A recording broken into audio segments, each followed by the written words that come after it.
Is it streaming or what?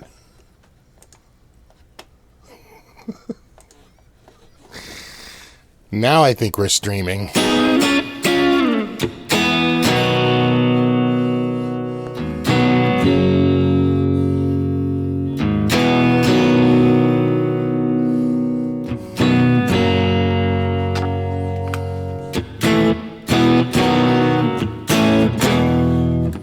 All right, I think we're there. Let me check.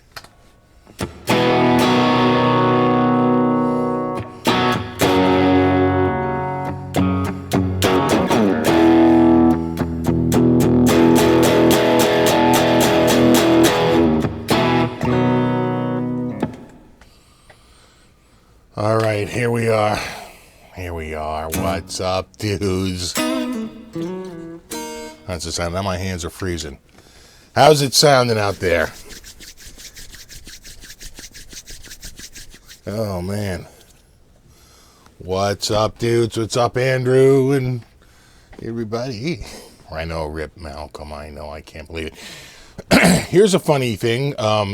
Before I even started the live stream, I got a notice from YouTube saying that my video wasn't suitable for all audiences and there would be limited advertising. It's like, can I start the video first? Can I even start the live show before you declare it unsuitable?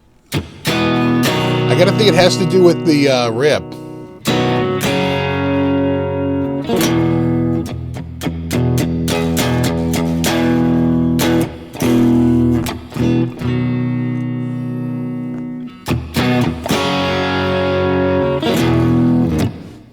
Nice.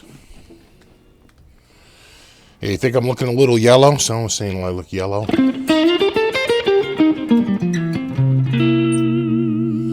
I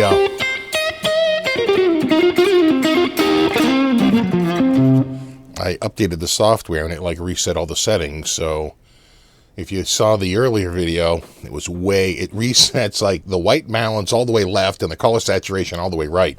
And I changed the white balance, but I never changed the color saturation. Hey, what's up, Terry? What's up, James?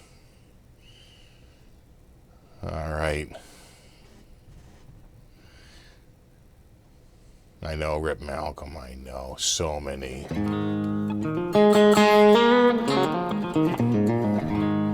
What do you got there, a little San Dimas? Yeah, a little San Dimas.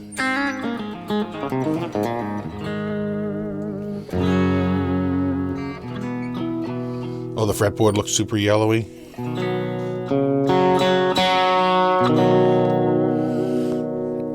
But that looks white, and that is white. Oh, I don't know. It's probably not the whitest color gamut.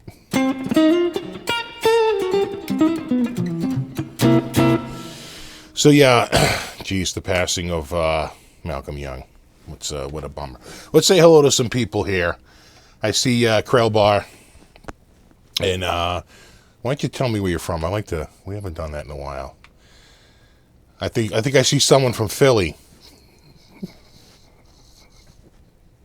I think you said hi from Philly. You got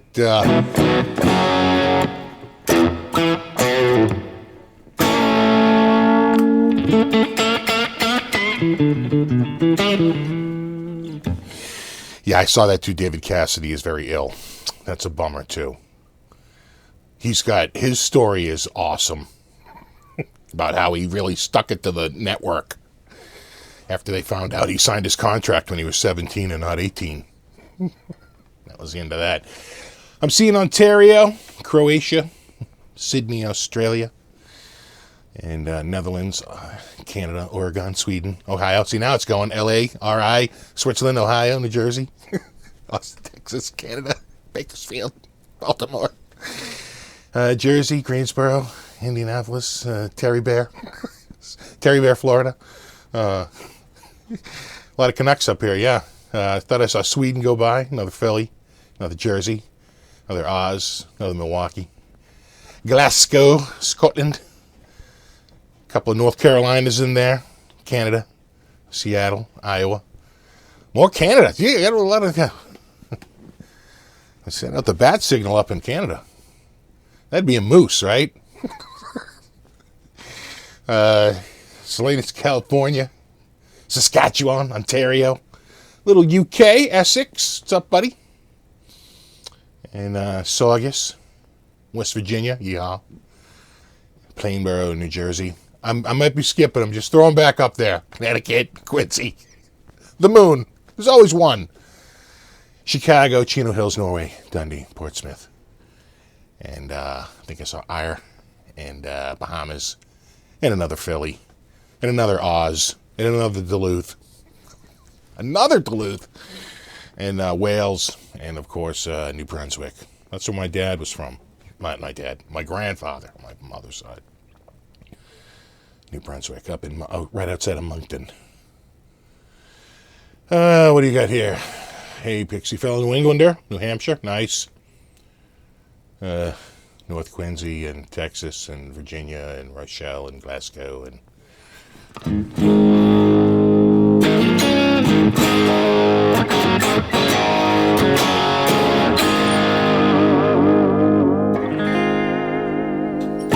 so here's my I think I saw Fullerton, another Ontario, some Italy,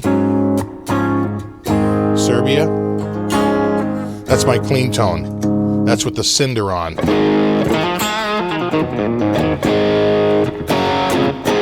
Chile, Slovenia, Serbia again, Pali. Definitely a beaver, not a moose. Nice. Southie, nice. Thought I saw New York and North Carolina and UK and Ottawa and Phoenix. Detroit loves you, Pixie. Thanks, Detroit. New Zealand is not Aussie. Agreed. It's Kiwi. I mean, everybody knows that. How's the Hooters and Denims? I haven't been yet. Are we doing the Hooters? Are we doing the Hooters run or what? We'll see. Another Serbia. And Ohio and ACDC and Brampton and New York and ACDC. I tell you what I'm running. What am I running? I am running, the patch is called AC Top 30 Basic Clean. This is one of the basic patches, which is just like a head in the cab. Did I put anything on this thing? What did I put on it? Nothing. It's a head in the cab. I did add a reverb at the end. Because when you're not miking an amp, you get no reverb. You get no air. There's no ambiance. It's so direct. It's just too much.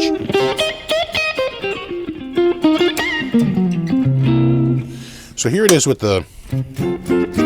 there's the AC30.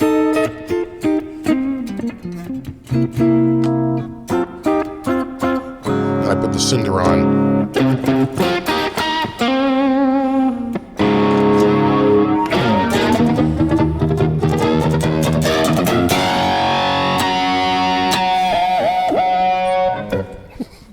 I got the thunderstorm in there too. That's a flanger.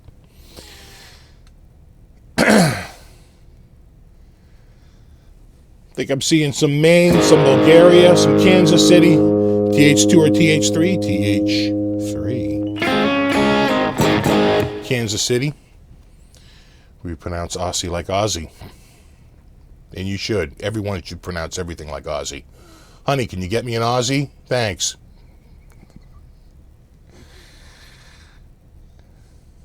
Yeah, you like the Charvel? They should have who's it, James Carvel? Call it the Cookie Puss? The Fudgy the Whale? We like Fudgy.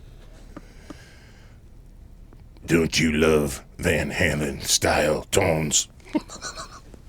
It's a Northeast thing. If you don't know, James Carvel, man. So this cinder pedal is like two pedals in one. This is clearly just like an overdrive tone. That's at like 10 o'clock. There it is at 12 o'clock. The tone knob is at noon. There's the tone knob all the way up.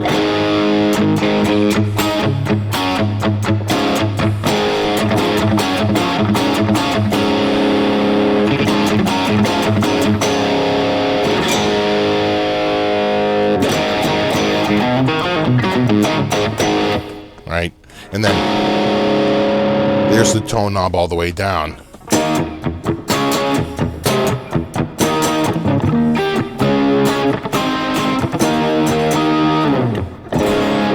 It almost tames the distortion a little bit when you turn the tone knob down. But it's not muffled. There it is. Again, I have it just about halfway up. But what? Check this out. Now I'm gonna turn the distortion up. There it is at 2 o'clock.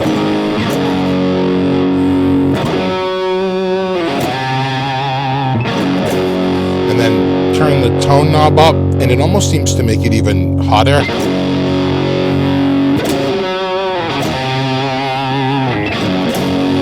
And then when we put it all the way up, it's just...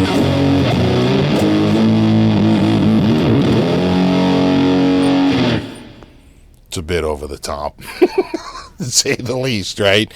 But you can turn it down a little bit, you know? Like your knob can really make a huge difference, right? How much volume you have it set at.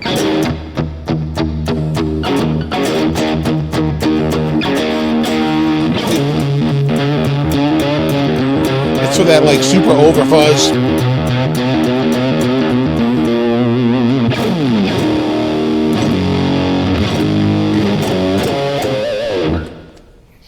Right?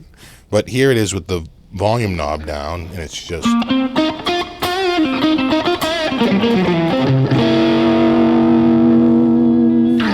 you know, it sort of cleans right up. I haven't touched the pedal.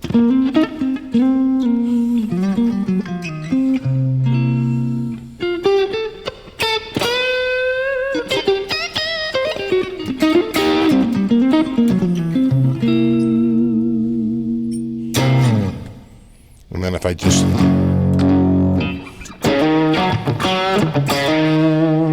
keep turning the volume knob up.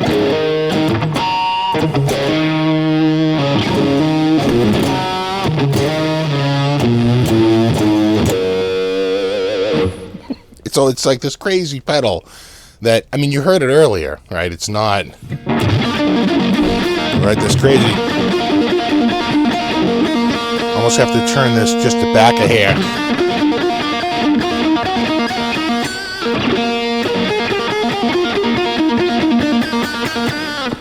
Right? I like it around noon. And I like to turn this back to about noon. Like right around there.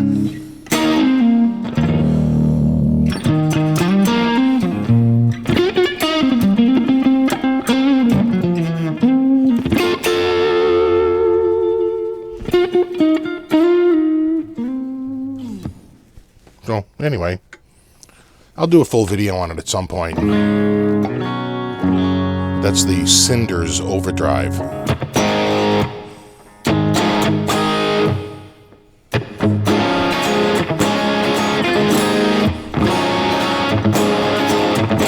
There it is, right? Little open string. Then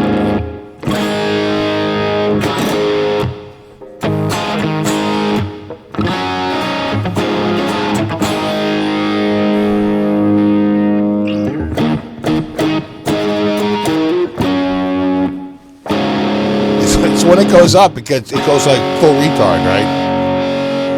So there it is, halfway up, perfectly manageable. It's almost like two different pedals. Then you get past like 2 o'clock, and it's like,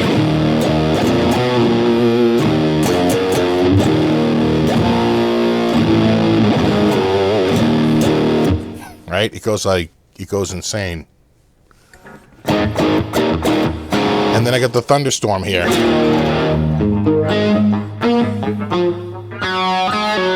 What's it?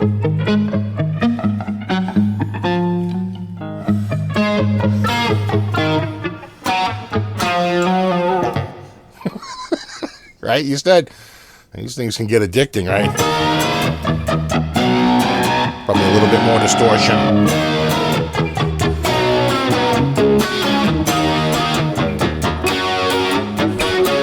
I got this set like at max flange, right?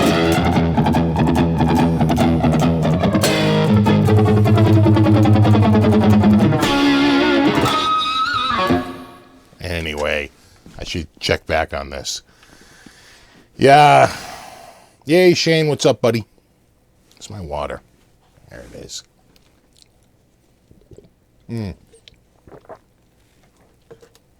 Anyway, and I'm running it. Check this out. I'm running it off of mobile power. You see that? I charge this up and I have the mobile power over here because it has a couple of outputs. And with the multiple outputs, I can get a couple of pedals going.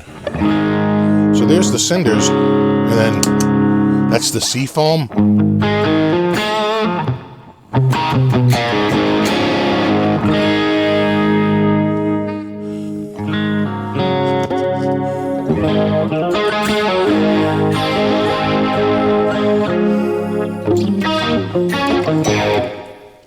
All right, enough. Yeah, it's a rabbit hole. Oh, it's a rabbit hole. All right, I'm going to start looking at the board here. Let's see.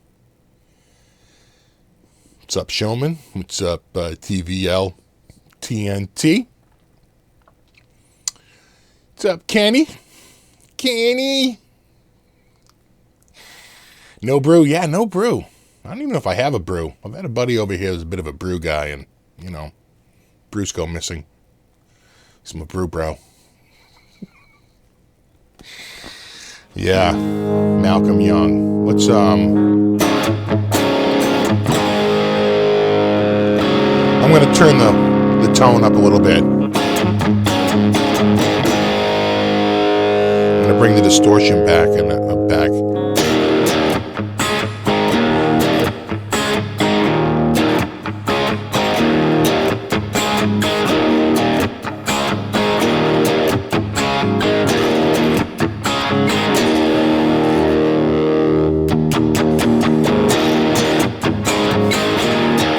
From the start, right? Just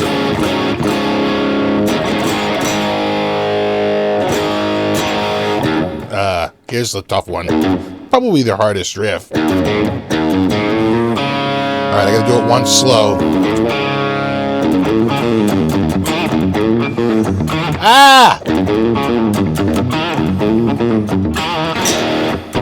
This is easier.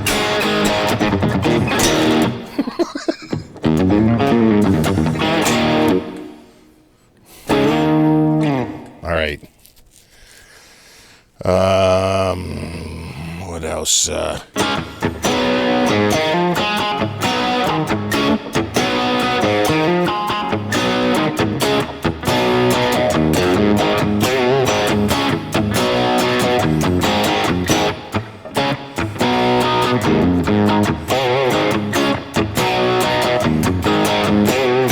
I think it's D, right?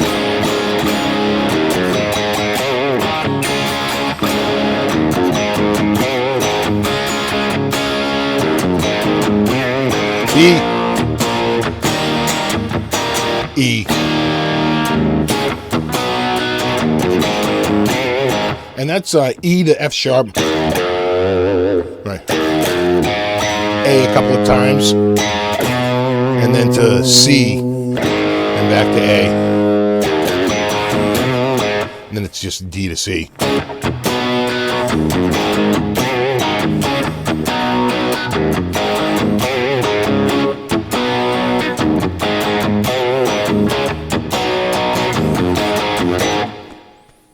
God, I could listen to that dude all day. If I could share with you, could I give you my best AC/DC story? If I could share with you my discovery of AC/DC. I'm actually still friends with the guy many years later. This was, This is probably 1979 because I know it was before the death of Bon Scott. Okay, this is prior to the death of Bon Scott. And I went over to a friend of mine was like, hey, you got a boombox, right? I was like, I do. You know, it's like a little mono box that you put a cassette in, had one speaker, you know, could play the radio, portable, took D batteries. Everyone knows what I'm talking about for a certain age. And he's like, cool, can I borrow it? I'm like, well, no, you can't take it, but I can go with you. And what do you need it for? He's like, I want to record, I have a cassette I want to record. And I was like, okay. We go to his house, and his parents have one of those old-timey organs with a goddamn cassette player in it. He puts his friend's Highway to Hell tape in it, and he's playing it out of the mono speaker, and he sticks my unit about, you know, a foot away from the speaker and presses record. And I go, dude, you have got to be kidding me. Because my dad we were way into stereo equipment. Dude, come over to my house. I live like 2 streets over. Go over to my house, which he had been to before, but I said, check this out. And we went up, and I had 2 cassette players. So I didn't have a double deck. That wasn't really a thing yet, but I had 2 cassette players, and I could dub easily back and forth. And I set one in one and one in the other, pressed play and record, and did a line record between the 2 decks. And it was like getting an original. And, you know, it starts out, and I'm like smitten. I'm like, whoa. We listened to the whole thing because you couldn't go any faster. It wasn't like a dual deck where you could speed it up, you know. That didn't come until later. This is 1979. And I was just blown away. And I said, I have a blank cassette right here. I will take a copy as well. So I took a copy of it, and I was just hooked on AC/DC. And then he came to me not too long after that and was like, the singer's dead. And I was like, oh my God. It's like, what the hell happened? It's like, he's like, I know. He goes, I was so into this band. He goes, but I think it's over. The singer's dead. And I was like, wow. And then he's like, no, they're getting another singer and all this. And then the next thing you know, out came, and boy, the fall of 1980. Jesus, do I remember this? The fall of 1980. I was a freshman in high school. And, man, you know, that was everywhere. And, you know, what was the first big single? You Shook Me, right? That was really the first single that I remember, you know, from AC/DC's Back in Black album. And it was huge. I mean, it was friggin' everywhere. And that album is really like a friggin' masterpiece. I mean, it sort of is their Sgt. Pepper, right? But yeah, Malcolm, you know, to sort of bring it back, he's a guy who wrote a lot of those riffs. I think, you know, it was a lot more Malcolm riff writing than even, you know, than even Angus, or certainly it was a team thing, right? I know this wasn't a, you know, Angus in a vacuum putting all these songs together. And, man, AC/DC is just so huge. It's hard. It's, you know, if you're not of a certain age, it's hard to tell you like just how big they got. Like in the early 80s, they were just mega huge. You know, Zeppelin was dead. People were looking for a new band, you know, to replace. Zeppelin was over, right? I mean, it was like this huge, you know, loss with them. And AC/DC came in as that just rock band that was friggin' huge. And I also remember, and those, again, of a certain age will remember this, a real rise of, I remember the song Big Balls becoming a bit of a single in the U.S., getting a lot of airplay, and Dirty Deeds Done Dirt Cheap, which is a prior release. But all of a sudden, this gets like more and more airplay as AC/DC comes out. And that all of a sudden like came out as a single. I want to say in like 80 or 81. There was a big resurgence of that. So, anyway. Did Hell's Bells get released first as a single? Not in the States. I remember the first single from the States was without a doubt You Shook Me All Night Long. You know, that might have been the first album, and again, dating myself, that might have been the first album I got on cassette because it was just easier.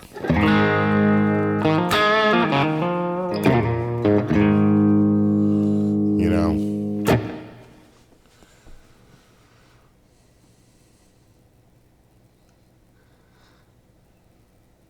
Did I see the Back in Black tour? No, but several of my friends did. A buddy of mine who's over here earlier today saw the Back in Black tour. Played the Orpheum Theater. And a friend of mine when I was in high school went, and he was like right down front, and Angus was like dancing around, and he like reached up and like grabbed like Angus's like foot. He said he almost pulled his shoe off, and Angus kicked him right in the face, and he had a big... big mark on his face, like right down the side of his face, from what appeared to be a shoe outline where he was whacked in the face. He had a bit of a black eye. Are you going to NAMM next year? I am going to NAMM. I am confirmed. Hotel confirmed. Flight confirmed.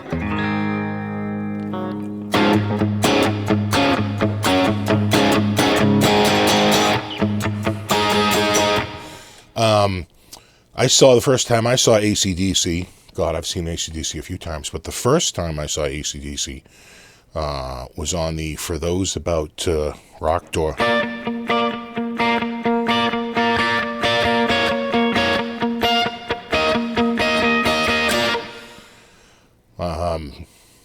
Saw him at the Boston Garden.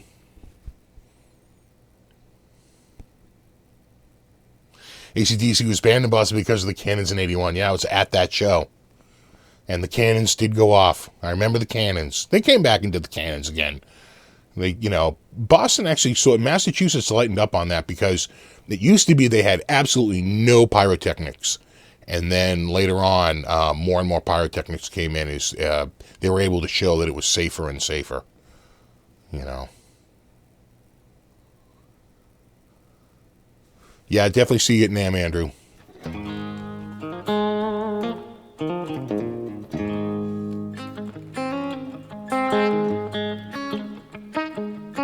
Must have been like kicked in the face by Karate G.I. Joe. Yeah, if you think about it, he had a bit of leg strength.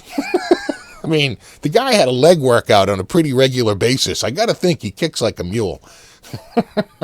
he clearly had been whacked. So either he fell down and he made up the story, fell down on the curb, which is also a potentially accurate, you know, working theory hypothesis.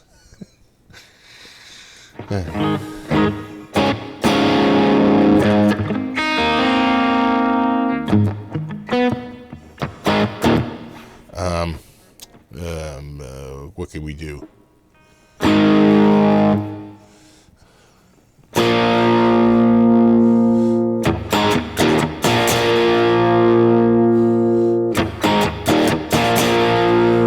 That's got that great riff. We'll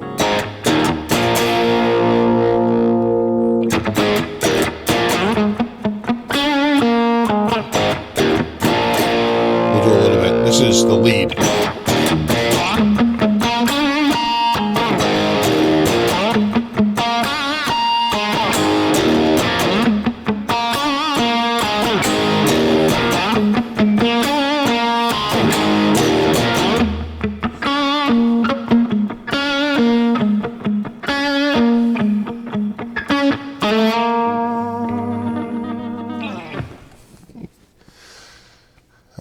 I don't think is it Guten Tag this late at night in Germany? Was it Guten Noche? That sounds Spanish. Guten Nagden? I have no idea.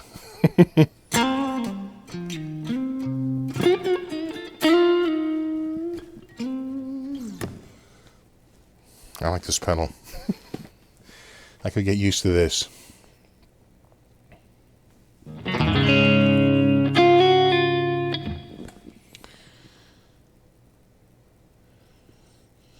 What did you make of AC/DC's newest album? I don't think I have the newest album. The last album I got from AC/DC was Black Ice, and I liked Black Ice.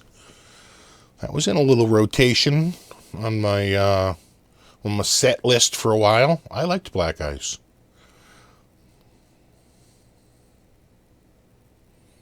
What's up, Kurt? What's up, Gino? What's up, Watchman? What's up, Breeze? All the dudes are here. I'm tuned to E flat, yeah. Guten Nacht.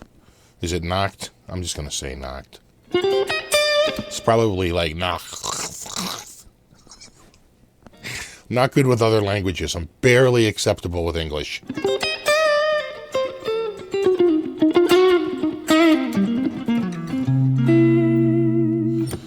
What's up, considering what happened? What guitar is that? Oh, this is me Charvel.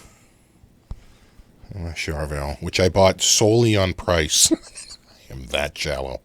I mean, if it was a crappy, or if I didn't like the look of it, or I wasn't into like Charvel, I wouldn't have bought it. But I wasn't in the market for a new guitar, but it showed up at $4.99, and I was like, oh, that's a little cheap, regular used price for this is around $5.99, so I knew it was about $100 under normal.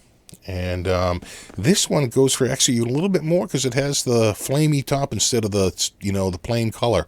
So this might even be $50 over that, like $8.49 instead of $7.99 new. So more like $6.50 on the used market. Maybe $5.99, but the San Dimas, it's all supply and demand. You get enough of them out there and the price starts to fall. So. Do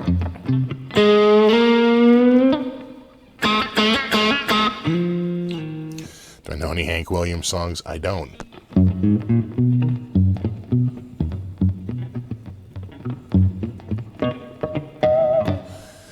Anything you're particularly looking forward to coming out at NAMM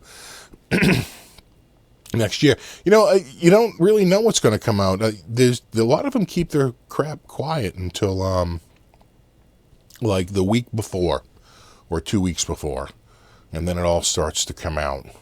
But usually there's a little bit of radio silence going on for anything that comes out at NAMM. And sometimes they really want to shut it down. They'll just cover everything in sheets until the final day. They try to keep it under locks, and then they make the big announcement. But I don't know. I'm really looking to meet up with a lot of companies that I met at GitCon and that I've been dealing with and seeing friends and, maybe hopefully meeting up with some new companies. Therell be no shortage of companies there. That's for sure. And it'll be interesting to see the new layout. They reworked all the booths. And what's so funny is that my friend is pretty much in the same area he was. But he moved from a side lane to that main lane. So I would say that the guy who I get my badge through, he got a major upgrade in his booth, I think, if he's getting it for the same money. Because, it's on that. There's a couple of there's two really main drags that cut across all the aisles, and he's on one of those main drags now, which is a good place to be.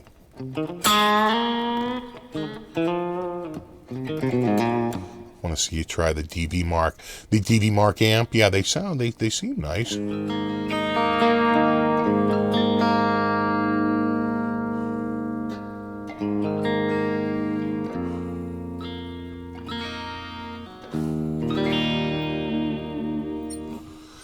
Marshall discontinued 2 lines, MG and DSL. So I'll assume they have new stuff at NAMM. They had, I thought, maybe it's not, maybe it wasn't a DSL. No, they discontinued the DSL 40, but I don't think they discontinued the DSL because, and I don't know how much I can talk about it, but when I was at GitCon, Marshall brought an amp that none of us could take a picture of. And, they didn't get rid of the DSL line from what I saw. That's about all I can say about that.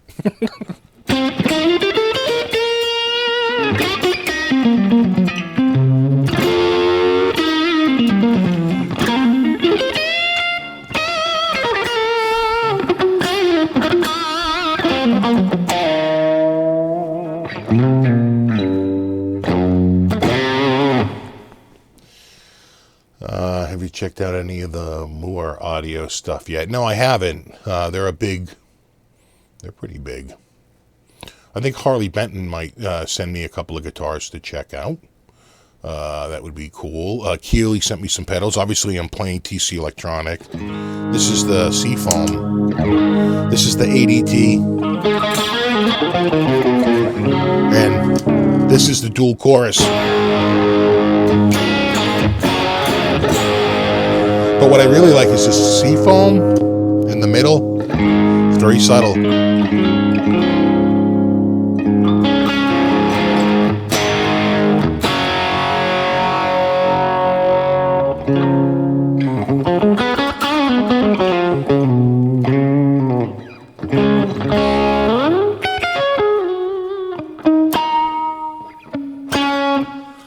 You know, I kind of like that.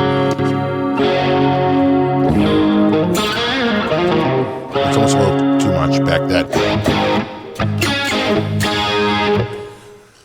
That's like an old ADT, right? That's like a time delay, right? The real way to do it is in stereo. What Keeley did was he got it to go through a mono pedal and sound pretty good, right?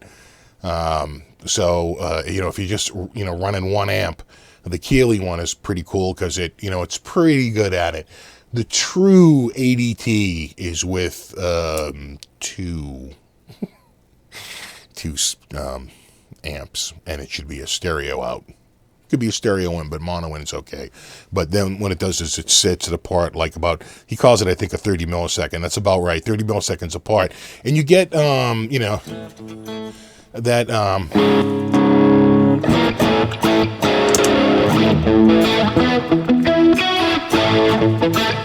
let's see if that's you get that sort of Van Halen, but you can't really hear it because it's coming out mono, but it's that big stereo, that one.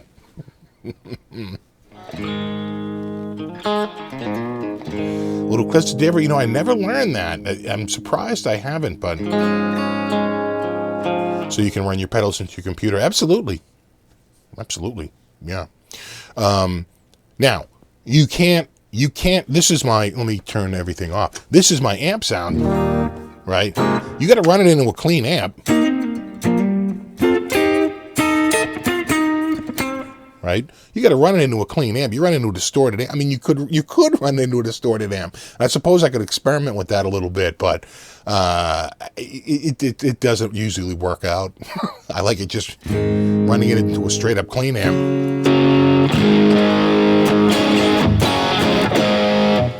Works great, It depends though. Like some pedals sound much better through amps than through the rig, and some pedals I think sound better through the rig than through an amp. So it just really depends on the pedal. Right? They all sound pretty decent, but some really kick ass through the rig, and some sound I think much better just through a straight up amp. Usually more like fuzzes. Like fuzz boxes, probably because this can reproduce the high end a little better. And when you go through a speaker, this 12-inch speaker acts like a massive, high pass filter. Just just big lobs off, big shelf off the top end. Hey, what's up, Johnny?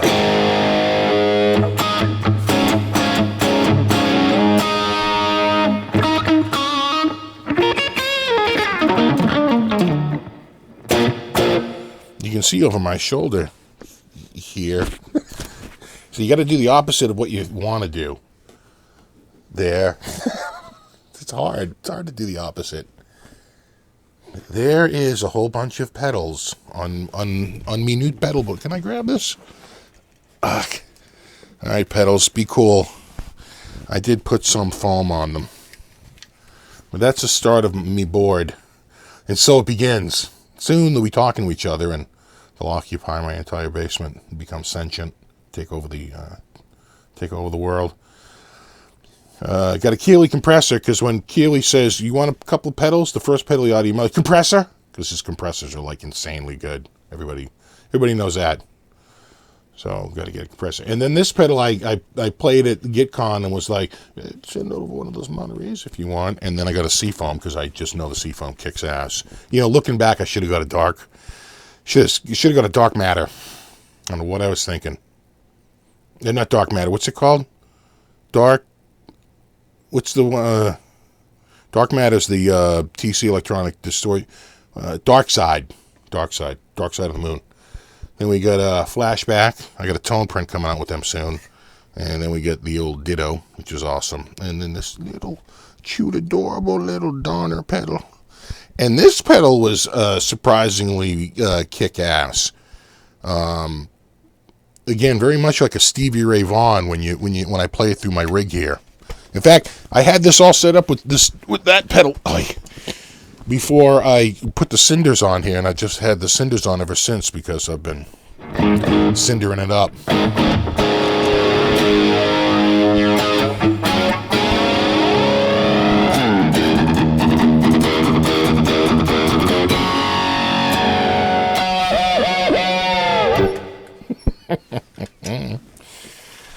Oh, anyway.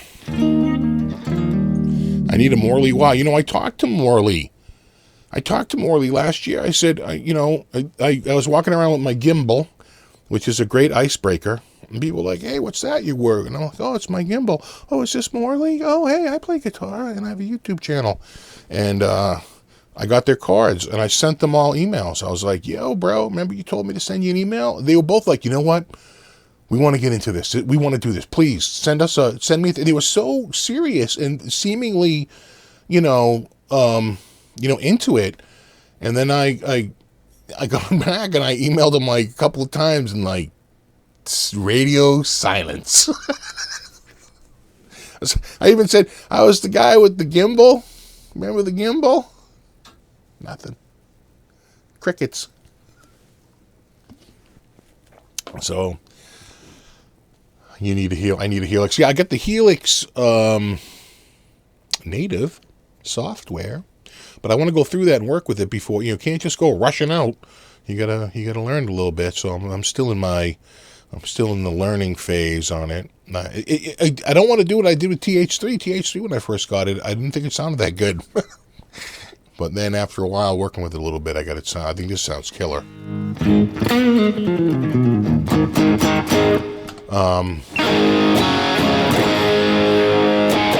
But yeah, I'm sure the hardware is pretty killer. Bad Horsey. Yeah, that's a good one. Again, that's an automatic, right? It's an automatic.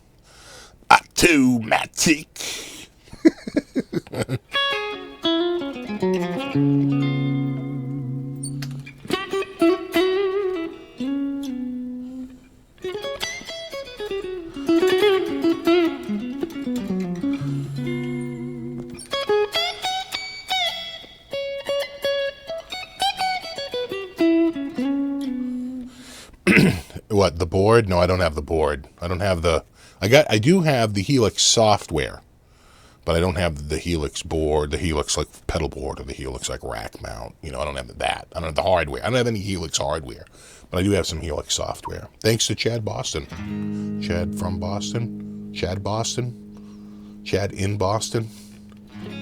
Boston Chad. Something like that. What are your thoughts on the release of the new RG550 next year? I say do it, if they can keep it under like, 4,000. I mean, what's up with those gems? I thought they were a little on the pricey side. So maybe, if they can keep the price in check, sure. Are they going to be Indonesian or are they going to be MIJ? That's a huge question right there. Not that Indonesian's bad. That Indonesian, I got to say, that Indonesian I played out at,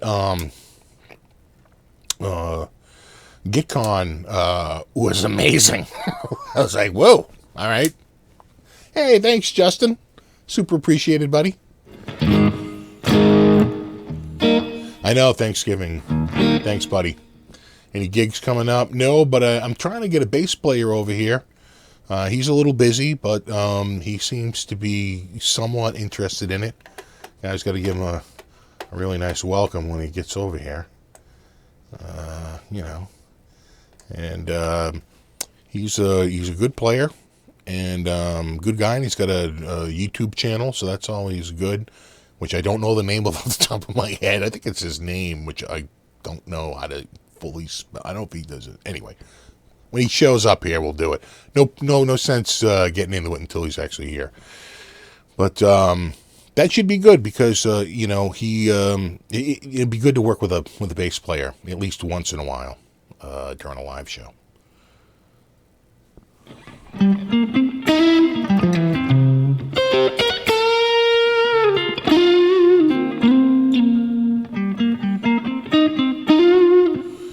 I live in Ram Cook, 15 minutes from Moncton. Where's your grandfather from? Berry Mills? If you know where that is, he's from Berry Mills. In fact, he had 136 acres. I think it was 100 on one side of the Trans-Canada Highway and 36 on the other side of the highway. And they eventually moved the highway. And boy, it could talk about a ghost town. I think he missed it. He used to complain about it awful. It'd be like, and they drive down here 90 miles an hour, blah, blah, blah, vroom, vroom, vroom, you know, blah, blah, all this stuff. And then it went away, and he was like, boy, it's really quiet out here. He goes, we don't see anyone for a week. It's like...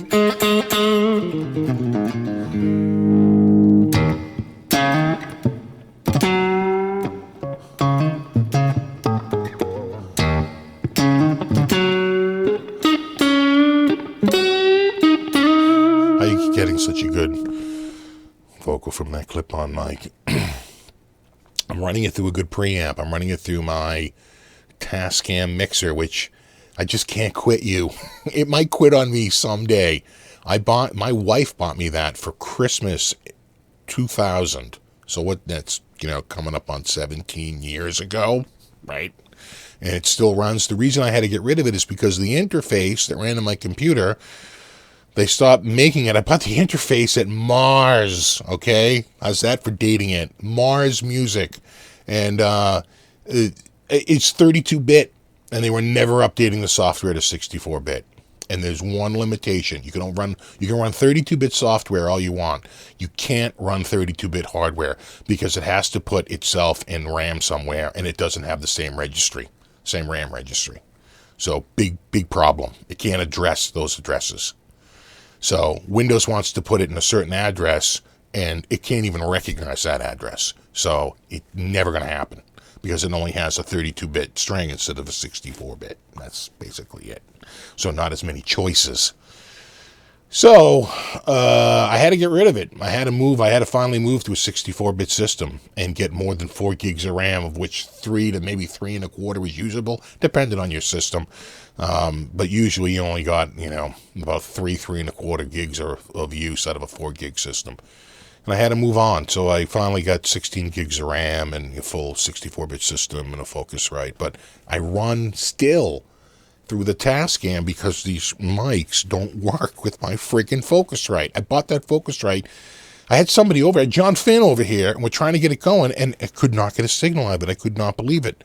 And we finally had to get this going and run it out. I don't even think so. I think I ran a condenser, a large diaphragm condenser mic, right, in the front because I was like freaking out because, the guy's here and I'm screwing up in front of him. And now I finally got these going, and it's all working good. It's working. The problem is, if you set it up too loud, you get a lot of that. So it's fighting between, people are like, your mic is too low. Well, how much of this do you want? How much of the string bleed through do you want? Because I got a live mic going here, right? So you try to bring that to a level that's just at the right level. Anyway. Oh, thanks for staying up, Volker. I really appreciate it. Hello, Cleveland.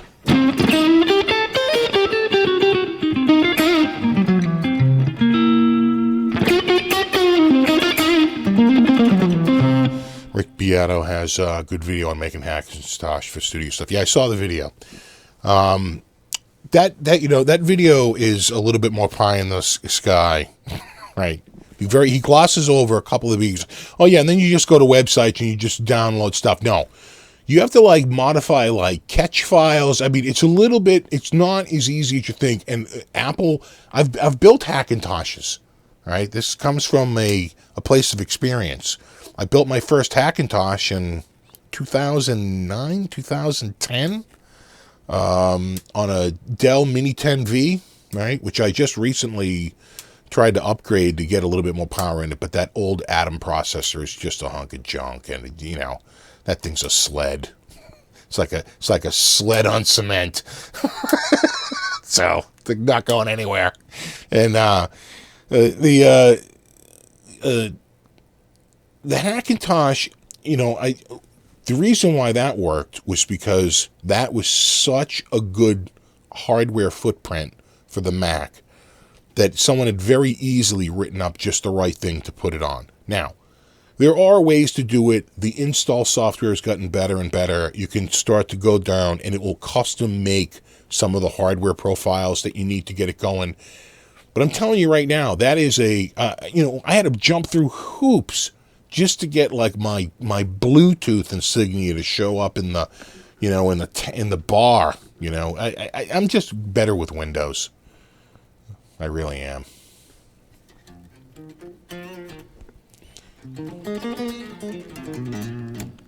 Can I move the mic up? I can, but if it gets too close, it actually misses my voice, and you don't get my voice. You get more of this voice, and it's almost like a little too deep, right?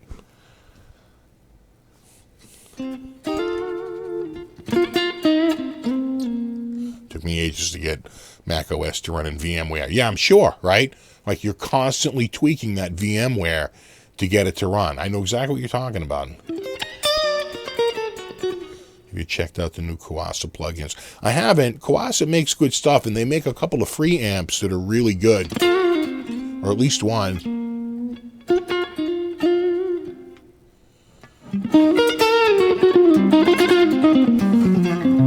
Is electric guitar dead? Not if we all buy a dozen each.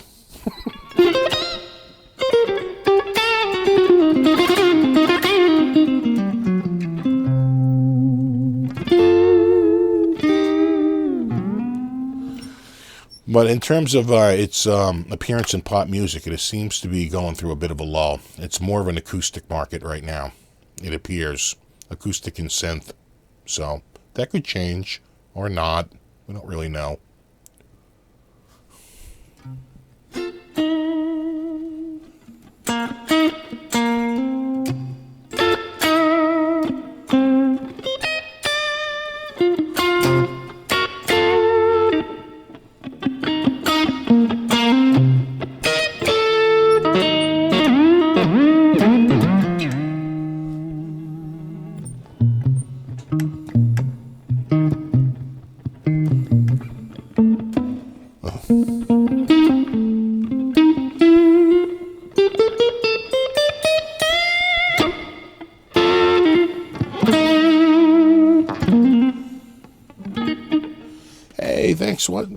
Thanks, say what tech?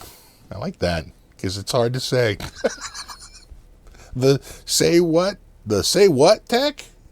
Much appreciated.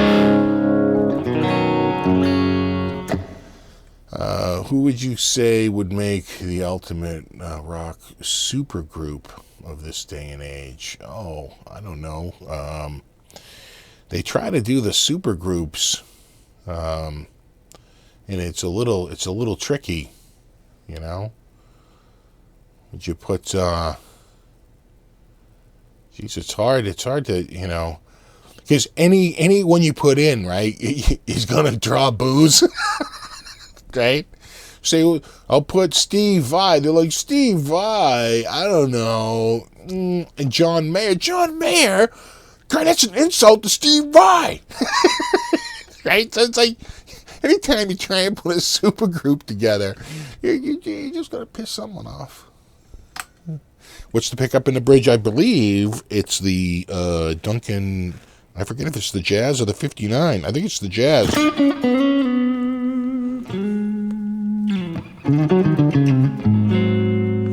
Just look it up. Look up Charvel San Dimas. The reason why, I mean, it could be the 59. The reason why I don't think it is because I thought in the neck, the 59 is a traditional, so they don't put the lettering on it.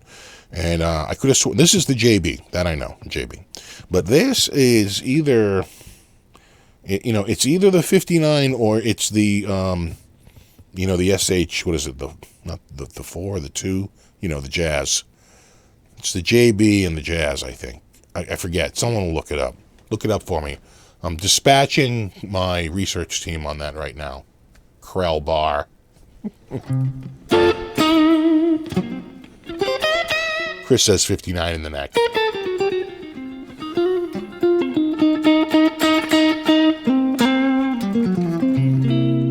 Thanks, Earth Skills. You have a great night, buddy.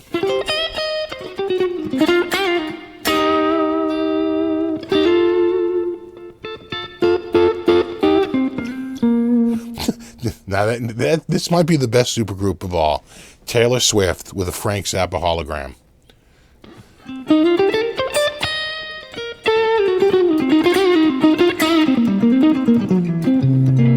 So we're already hearing, some people are saying it's the 59 and some people are saying it's the Jazz. I think it's the 59. Now that I think about it, I think it is the 59, and here's why. I've actually taken the pickups out of this guitar and put them back in. Hey, thanks, Justin. Huge. Awesome. Thanks, buddy. That's Justin. Jubal. Is it Jubal? Jubal? Jubal? I saw the EXT. I'm at a little bit of a distance. I'm an old man. So, now I can see it a little better. You taking off, Andrew? Happy Thanksgiving, buddy. I took it for you, took it for me. I can't believe the Mets traded their Strawberry. I took it where I could do, I took it where I could kick 'em. I wish turkey only cost a nickel. Happy Thanksgiving to you.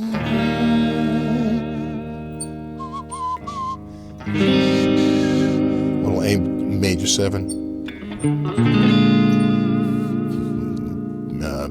B dominant.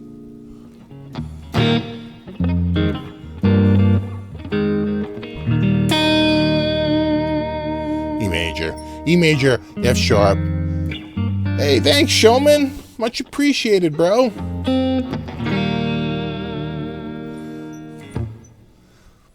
Much appreciated.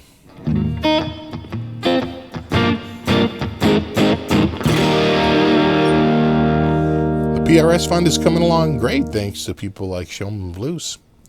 It's going to be next year. Obviously, I can't buy a. If I came home with a PRS, around Christmas, I would be bludgeoned to death with it, and I know that. So you avoid that. But after I get back from the NAMM show, I will be on full alert. In fact, I was just emailing with the woman from PRS, and I got invited to the press conference and for a nice tour. Maybe I'll do that with Brian Ewald. He's awesome. And next year PRS. It's on my to-do list. It's not. It's moved off the bucket list to the to-do list.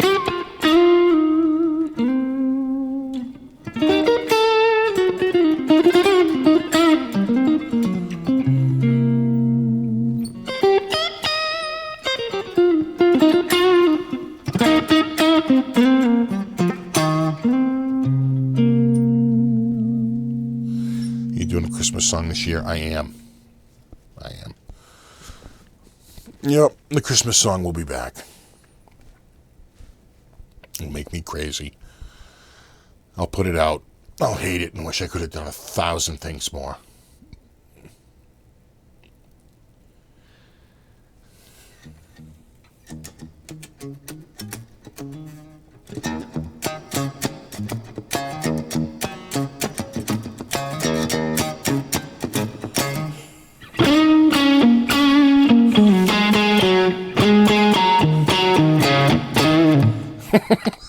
Those questions asked. Thanks, P. Brown 8734, buddy. Much appreciated.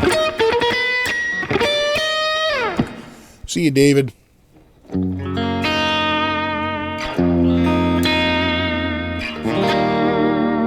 First time catching you live. Great channel, great playing. Been following for a while. Thanks, buddy. Glad you could make it.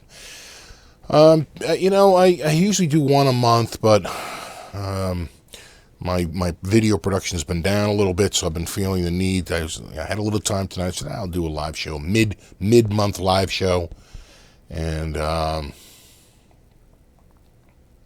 I worry about doing them every week. It's like it's too much. And God, my family would kill me. They're already mad at me. The only reason I can really do it tonight is that my son is in a play. It's so funny because Philip McKnight's, I think, daughter is in a play, and we were both at plays. We were both at middle school plays last night. Like, right? It's like so funny.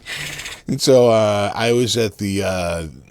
I went to the play last night. It's a Sherlock Holmes comedy, and then my daughter and my son's in the play, and my daughter's going tonight, and my wife is hiding upstairs, probably in the attic. That's where I'd go.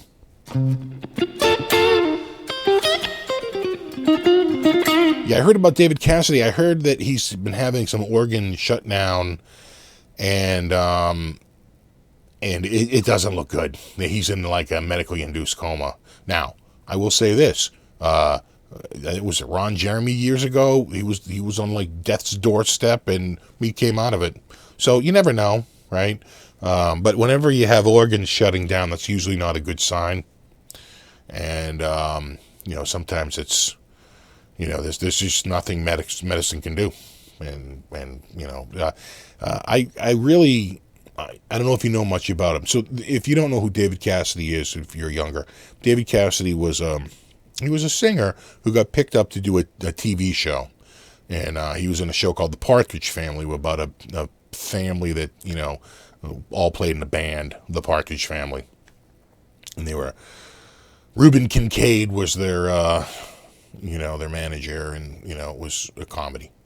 So he actually had a pretty decent singing career going when he got picked up for this, for this pilot. And he signs a deal where he's paid like $500 a week because he's 17. He doesn't know what he's doing. Signs the deal. The show takes off. He's going away. He's going out on the weekends and earning they said it's something like $200,000 a night or something. It was like he'd earn like a $500,000. It was like some insane amount of money, like over a weekend. Like, or maybe it was maybe it was $50,000 a night, and he was doing like, $150,000 a weekend or something. That sounds about right. That's more in line with the numbers. Right, at the time. So he's making like this crazy money. He's earning $500 a week on the show. And they were doing nothing. They were like, oh well. And then he got a new lawyer who looked it over and realized that the date on it and what his birthday was, he had signed it when he was 17, and in the state that they were in, the age of consent was 18. And when you sign a contract as a minor, it's voidable at the minor's option at any time during the length of the contract because it was signed with a minor. And they knew it. There was nothing they could do, and they renegotiated, and he signed for like a much higher salary. And I always gave him props for that, for like, he got out on a technicality, but good for him for going after them. I mean, clearly, if you look at the money he was making over the weekends, he was worth that kind of money. And they just, they had a sweetheart deal, and they weren't giving up. So who owned Partridge Family? Was it NBC? Who owned it? CBS?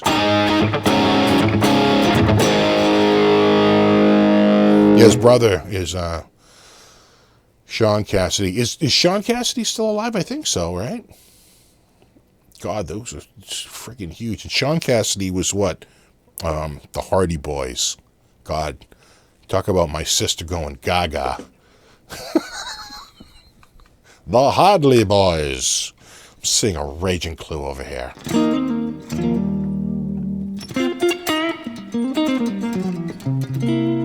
Yeah, and the Partridge Family gave us Danny Bonaducci. Thanks.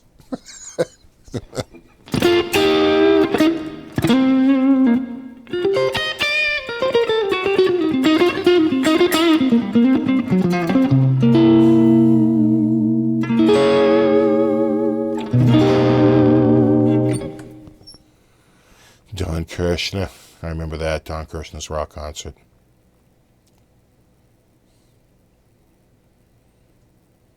Any P90s in your future? Maybe. When Harley Benton, who I saw out at GitCon, they sent me an email and they're like, hey, maybe we should get you some Harley Benton gear, and he gave me a link to the website. He's like, why don't you just, go on there and give me a list of gear you want? And, I don't expect everything, but you make up like a wish list. And the first thing on the wish list was like a Les Paul style guitar. I mean, this guitar sells for like $150. It's not a very expensive guitar, $200. And it's got P90s in it. That was the number one thing I asked for, was P90s. And I asked for a fan fret 6-string. They make a fan fret 6-string, 7-string, and 8-string, but I was only interested in the 6-string. And it's strung, I want to say, 56 through 13. Again, it's nothing like anything I own, so that's what I wanted. They had a PRS guitar that I asked for because, and again, if I get one of these, I'd be happy. You make a wish list and they send you whatever they have in stock off the list, right? But you always ask for more than they have. Because what's going to happen is you're going to ask for one, they're like, yeah, we don't have that one. You say, all right, how about this one? So you avoid that by just making a list. One was a PRS style one because Henning declared it untunable.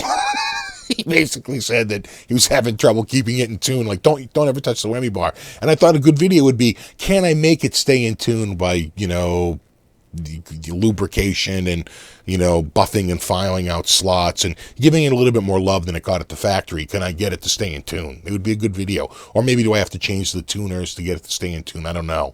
But it would be a good video, It'd be something.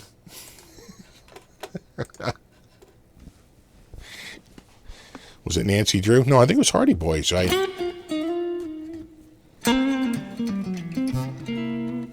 Hey, Pixie, I bought a Fender Modern Player in mint condition for $150 so good deal.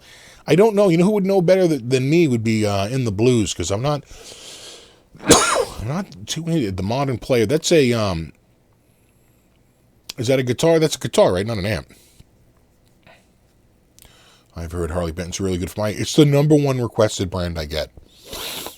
People are like, have you ever tried a Harley Benton? Have you ever tried a Harley Benton? Because they're huge in Europe. And so there's a lot of people that own them. And so, they want to, they want to see what I think about them. Have you ever played, or just even know if I've ever played one. And I hadn't until I got to GitCon. And they were surprisingly awesome. I was like, damn, brah.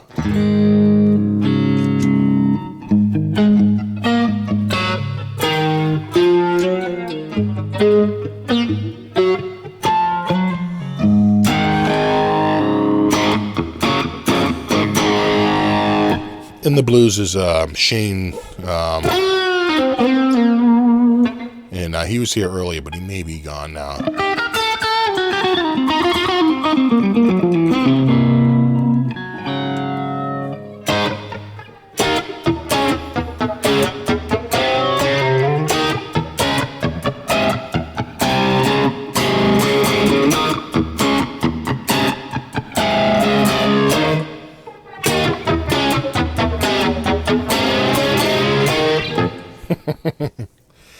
John Cassidy is still very alive. So who am I thinking of? I must be thinking of the youngest Gibb brother, right? Is that the guy who passed away in the late 70s, early 80s? I don't even think he made it to 1980. I want to say he passed away in the 70s. Was it Andy Gibb I'm thinking of maybe? Is that the youngest Gibb brother? I used to confuse Andy Gibb. When you have a sister with a lot of posters, all right? Andy Gibb, Sean Cassie. It's a lot of crossover.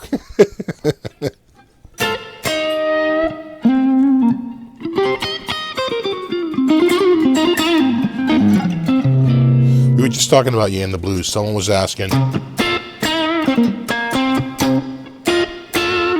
He picked up a guitar. Now, what guitar did he get?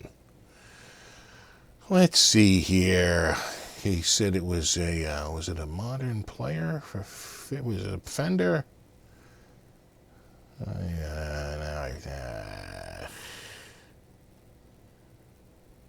me see here. Looking for the money. I don't know. Yeah, okay, so, that makes sense. So, someone just said Sean Cassidy was on with the Parker Stevenson, right? Who used to direct Baywatch, right? And,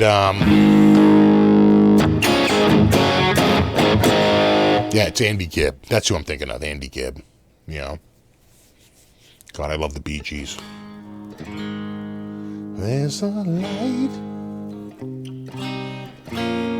Was it?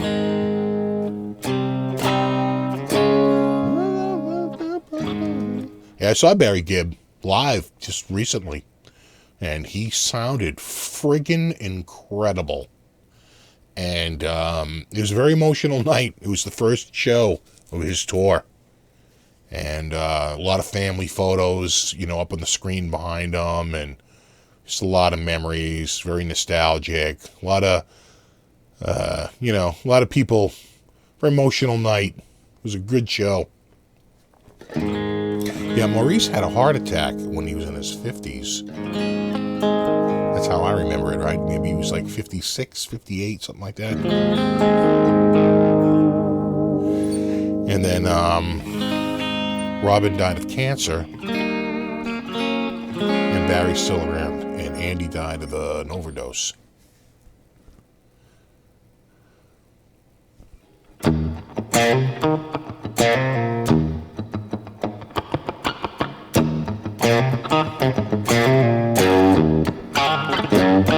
Yeah, that's what I asked for, Bobby, actually. Was an SC450 P90. That's the exact guitar I asked for. So, and then, say, again, it's really good fodder for a video. Because you're getting a guitar that's like $150, $200, right? Really inexpensive. And you say to yourself, let's hear it with this, and then let's put in like Lindy Fralin, like top of the line P90. Like literally the pickups are as much, if not more, than the cost of the guitar, and see how how does the audio change from there? Does it make that much of a difference? So, that'll again, good fodder for videos. Bee Gees were great friends of Zeppelin, yeah. Bee Gees wrote,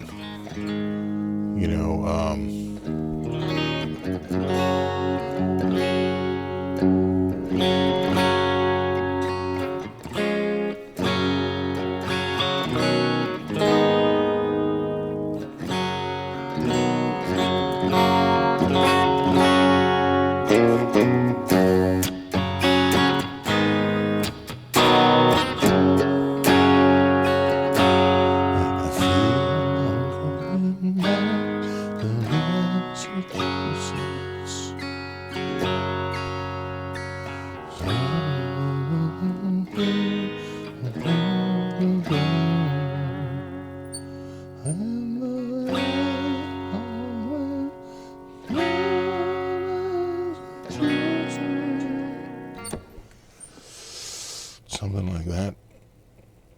Yeah, the Bee Gees did a lot before the disco era.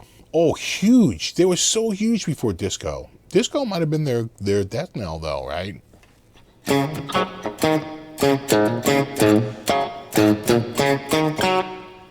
Right? A. See you, dude. Have a good night. Right?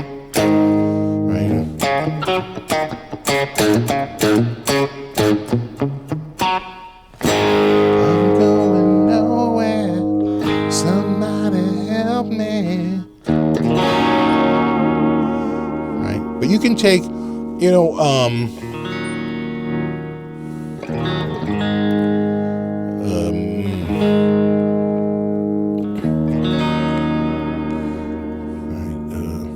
That song could almost work as a country song, right? You can tell by the way I use my walk.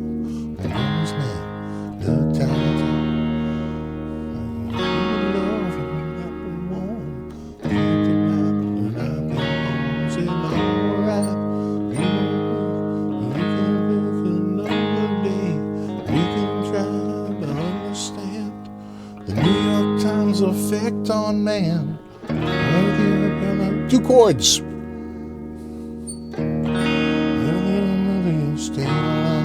I mean, it's also breathe in the air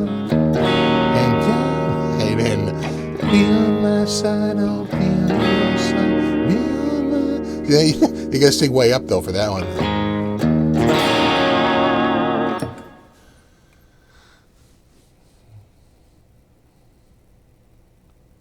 I can't sing. I can't do the falsetto. Yeah, Lonely Days. Lonely Days. And of course, yeah,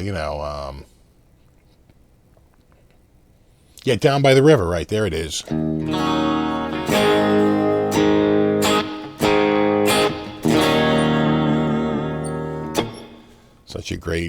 So many great tunes written by those dudes, you know. Hope we never lose Keith Richards. Well, eventually we will. And he seems to be doing his damnedest to speed that along. He's still a heavy smoker, but he's beating us all. He's got a little bit of the Neanderthal in him. Yeah, the Panthera 2 heavy gas inducing, right?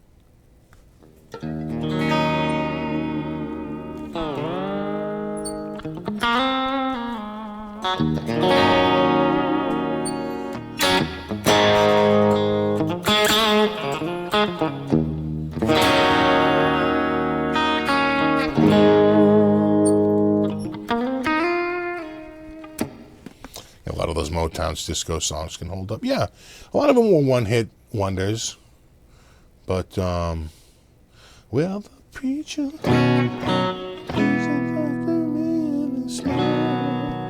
Yeah. Yeah, 250 million people will swear they never bought their albums, but no, the Bee Gees were huge, and for good reason. They wrote great songs. There's a beautiful clip out there. Look it up on the U and on the Tube of the Bee Gees in Howard Stern's studio, and it's the 3 brothers, and he just calls out tune after tune, and they just play like it's like a little medley, and as soon as they're done, he just calls out another tune. And once in a while, they'll say, like, oh, we can't do that. We need a piano. And then they'll go, oh, wait, we can do this part. And then they'll launch, like, right into it. And they sound so good. Their vocals are so in sync, so friggin' perfect. And, like, they were talking about it later, and they said, that's, singing together since childhood gets you that level of synchronicity,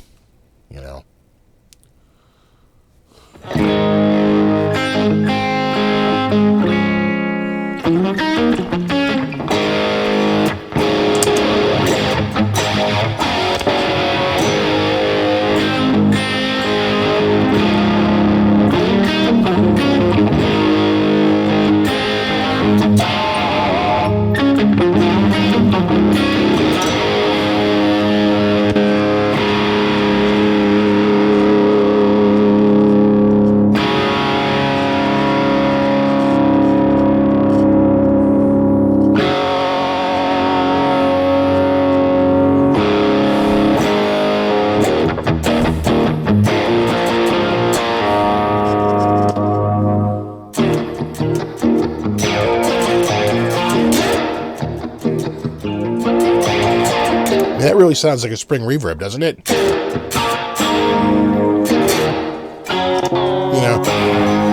That's a little out.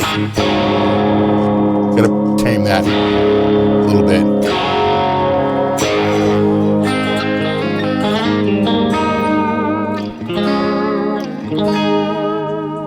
Shout out to Don. All right. What's up, Don?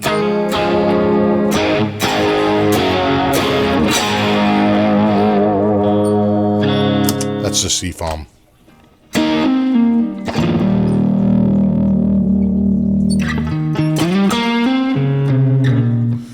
Kiss was disco for a minute. Kiss always looks at what's around. They go like this. They hold their finger to the wind. They see which way it's blowing. And then they come out with that album 2 years later. 3 years later. You know, I swear, Music from the Elder was a direct response to The Wall. All right? And, of course,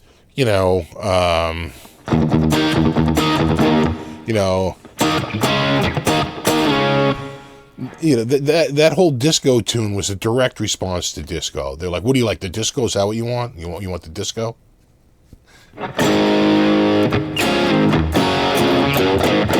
Yeah, Maurice Gibb was an amazing musician.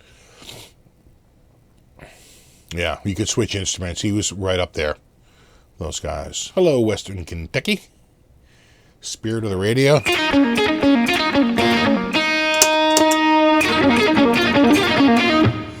I almost feel like it should be, yeah.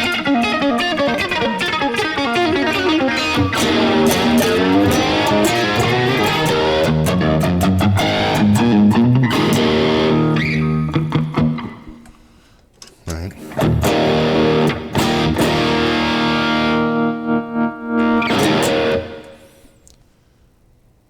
Yeah, John Mayer is awesome.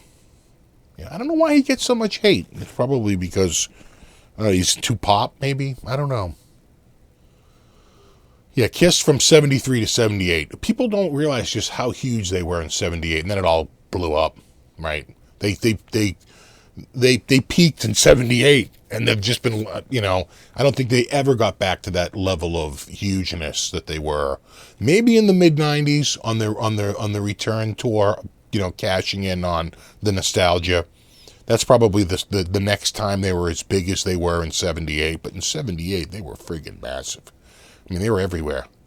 I mean, do I have to bring up the Paul Lynde Halloween special? Paul Lynde.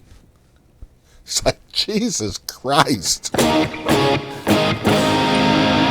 they had the chick from, right, didn't they? They had the woman who played the Wicked Witch of the East from the actual Wizard of Oz movie, And then Firehouse, right?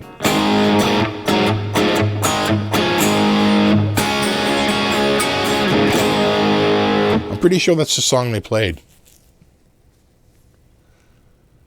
Paul Stanley really can't sing anymore. No, he blew his voice up. Gene can, though. Gene still sounds great,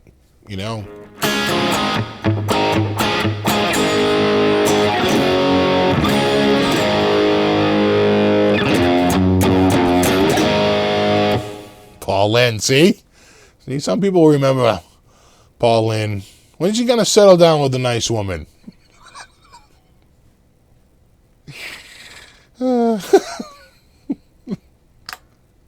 Like Liberace, he never could find the right lady.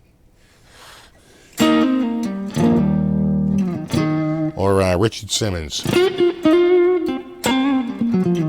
Or Charles Nelson Riley. Just certified bachelors, I guess.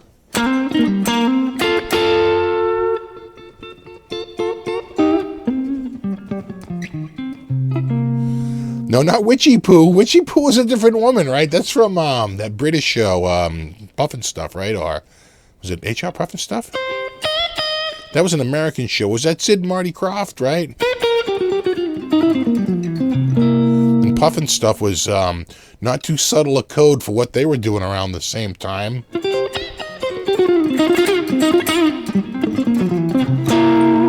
Yeah, Paul Lynde from Bewitched, right?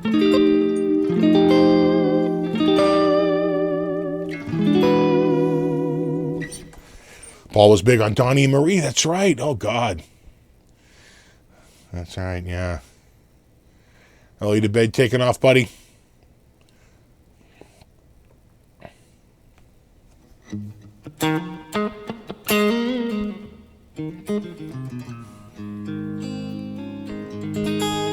HR Puff and Stuff, yeah.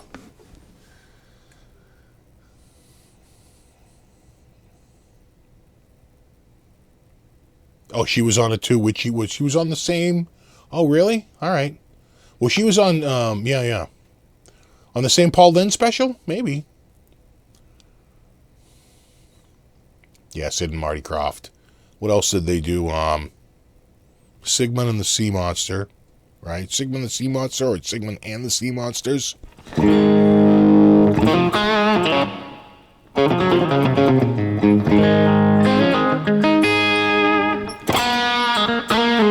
What kind of tuner is that? This is a uni tune by I really like the I don't know if you could see it. Let's see if I can put this on here and bring this out. Help if I turned it on. Yeah, can you see that? I really like the light logic on it. I'm going to tune by looking. You know, it's not too jumpy. It's nice. It looks a little jumpy because I keep moving it around a little bit. There we go. Yeah, but this is instead of the polytune. So the only difference between this and the polytune is two things. You can't strum all the strings at once and see which ones are out of tune like you can with the polytune. That's exclusive to the polytune.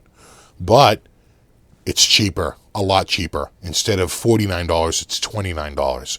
So almost in half. It's like 40% off just to get rid of the polytune feature. So if you want one of these, I want to say Sweetwater might be the only place you can get it. I think they have the U.S. exclusive for it. It has two modes. It's got I like needle mode. That's the mode it's in now. That's the mode you just saw, needle mode. But it also has a strobe mode. I like needle mode when I'm tuning up and I don't need super accuracy. It's still accurate to 0.01 0.05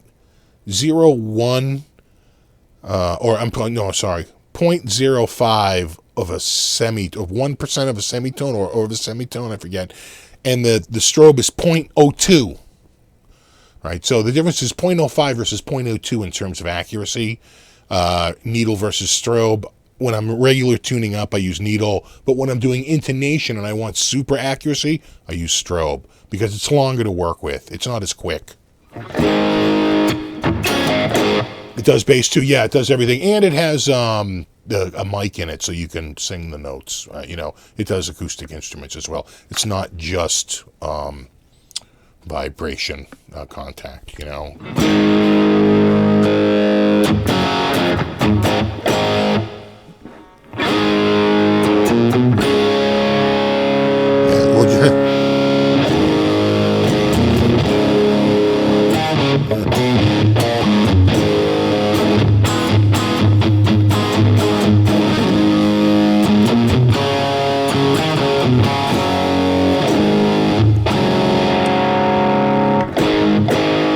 Whoa! Who just put that up there? Chuck! Dude! Chuck, you're making me feel bad. You don't have a question? Chuck, damn, bro. I looked down for a second, I look up, I was like, whoa!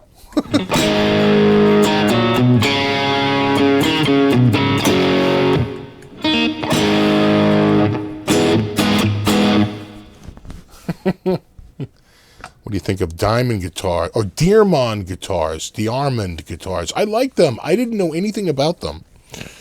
And I didn't know anything about them. And my friend John Way brought one over because I needed a lefty for when Shane visited. And he has a pretty massive lefty collection, so I knew I could get one from him. I said, I don't need anything special, and he's like, you're in luck. He goes, I happen to be right, because he does not live near me. He's like a good 90 minutes away. So he's like, you happen to be in luck. He goes, I'm going to the town next to you, tomorrow. I have a meeting in the morning, and when I'm done with that meeting, I can drop it off. Sure enough, the next morning, called me right up, came right over, dropped it off. So I could only play it upside down, right? And I did check it out a little bit. It was a solid body. It wasn't hollow body. It was solid. Had those Filtertron pickups in it and everything. But I thought Shane was, very complimentary about it. Seemed to like it, and everything seemed to be nice. Can't really play it, a little bit. It's a little tricky upside down.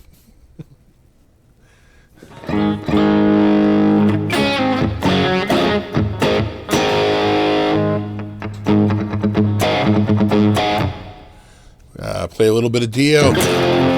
Probably gotta be a little bit less on that.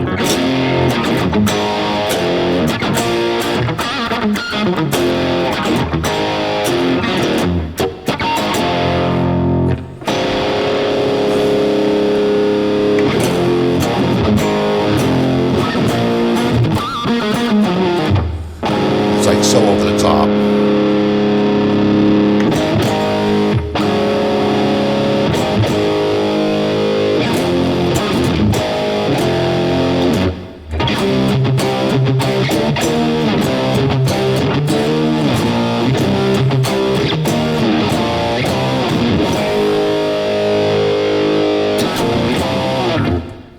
This pedal is so, again, it's distortion. I like it as I really think it's not really a distortion pedal. It's really an overdrive, like that is, and a fuzz pedal, right? That's full on,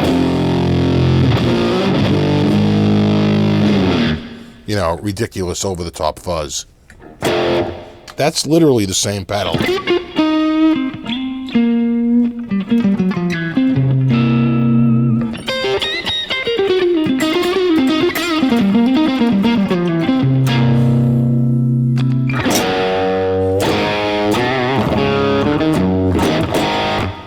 Gotta be careful. I could get rid of this, and we could switch over here. But that doesn't sound so good anymore. I think I'm sort of so used to that tone.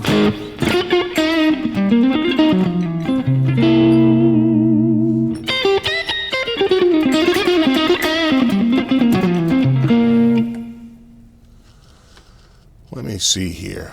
Who said they saw Dio 3? I saw Dio 3 times. Last in Line, Sacred Heart, and then in 2003. Krellbar, Knowing That You're from Rhode Island. We may. I forget if it was Last in Line or Sacred Heart, but one of those, I thought, was at the Providence Civic Center. Did you see him there? Or did you see him in Worcester? See him at the Centrum.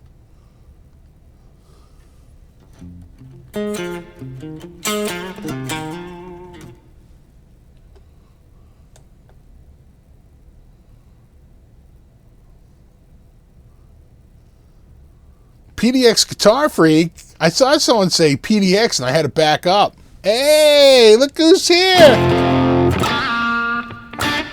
My boy.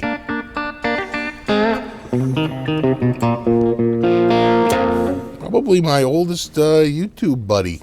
All right.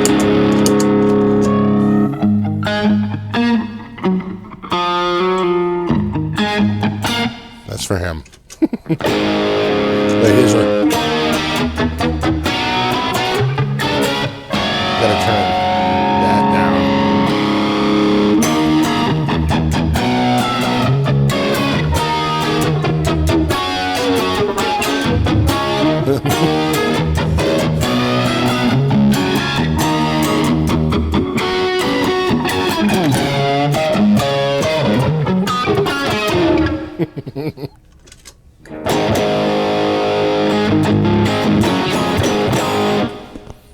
Nice that you can make it, bud. That's awesome.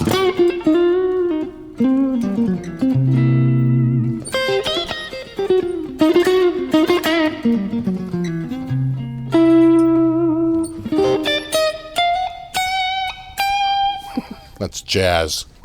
When you're ever a half note off, that's to just say, I'm jazzing it up here. A little jazz, a little chromaticism for you.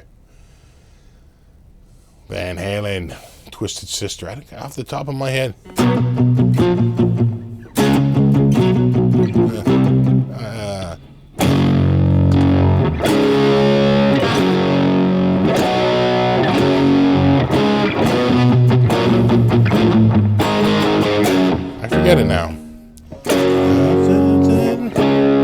Those are the 5, right?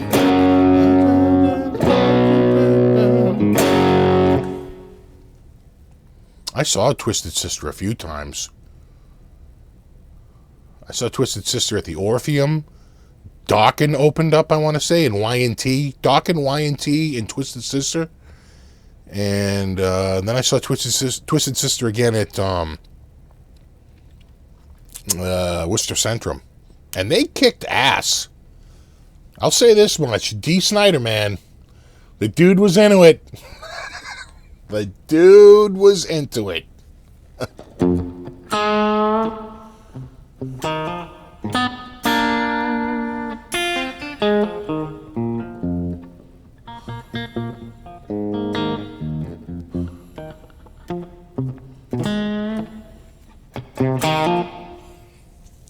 Have a drink on me.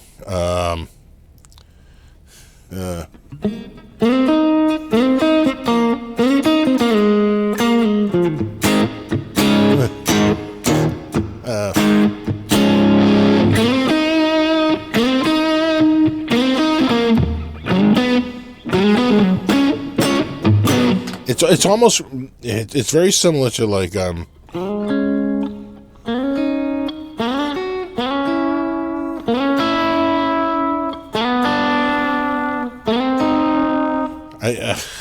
drawing a blank. All right, hold on. Hold everything. Where's my... Oh, yeah, right, over here. Oh, yeah, that's right. I had that open. And then we'll just go here. Didn't I just have... Oh, yeah, right there. I'm hearing hard drives spinning up. I'm hearing a spin up. It's an old-fashioned spin up. All right, where is it? There it is. All right, let's do it. Let's do this. So what's this?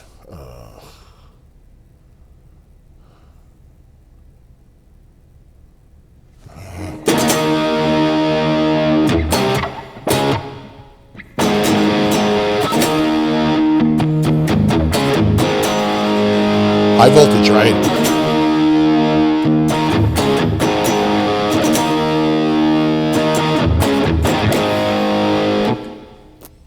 And right. This is a little weird. So they have it going.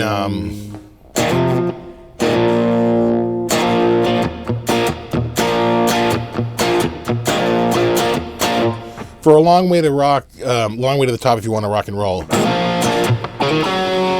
I always remembered it as A. But they're showing it.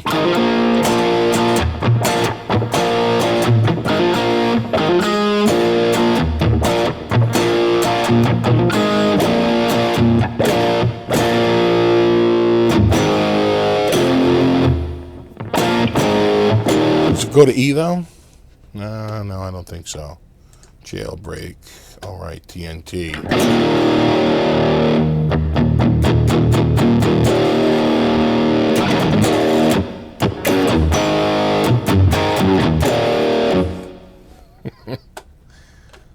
I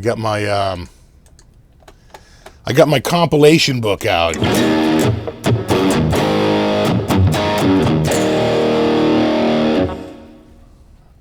See, and then you remember all of them. What was Dirty Deeds? The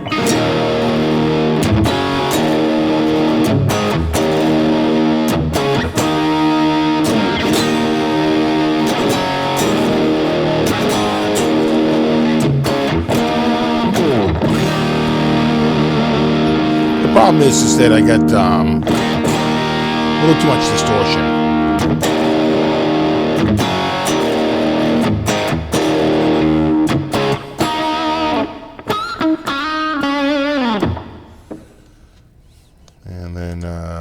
Oh yeah, right.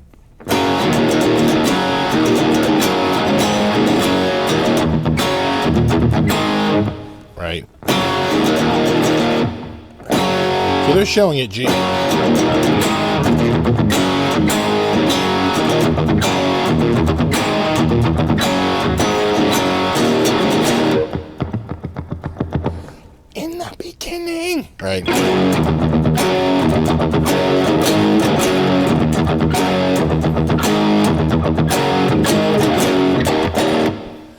Yeah, knowing that, probably that's what Angus is playing, right? And Malcolm's playing.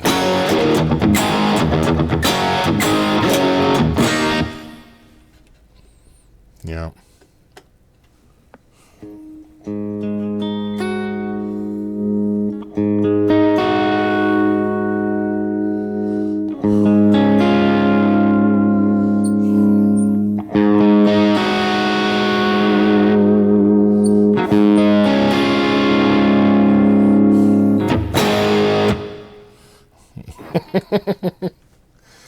There we go. We're just doing a little retrospective on the AC/DC because we can, you know.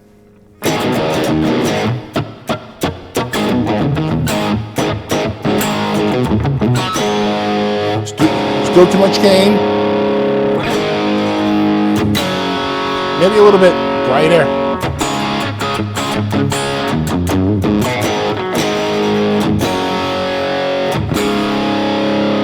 A little better. Just a tiny bit brighter.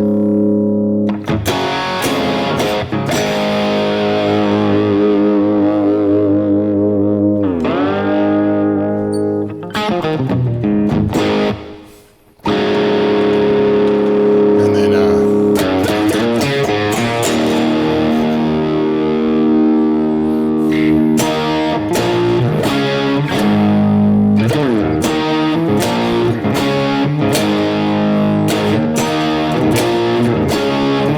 so many great riffs.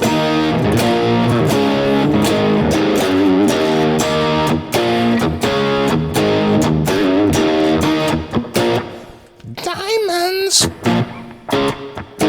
And dust. Oh man, we used to cover that. See, this great thing about this book is this. It's just reminding me of all the riffs.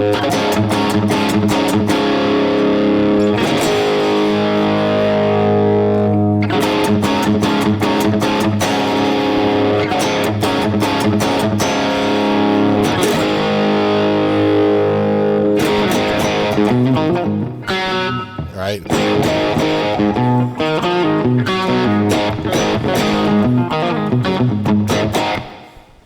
All right. What's this? That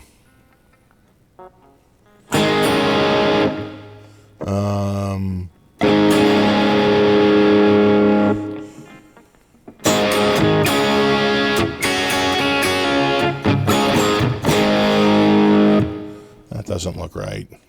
And I'm playing the wrong one. Oh, here's a good one.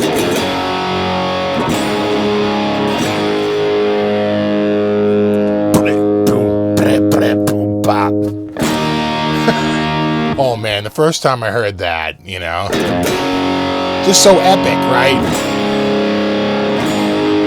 Just 4 chords: E, G, D, A. Crocus rocked, yeah. What was it?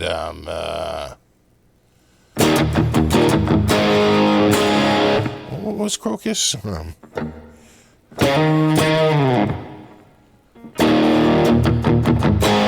So I forget it now. Hold on. Let me just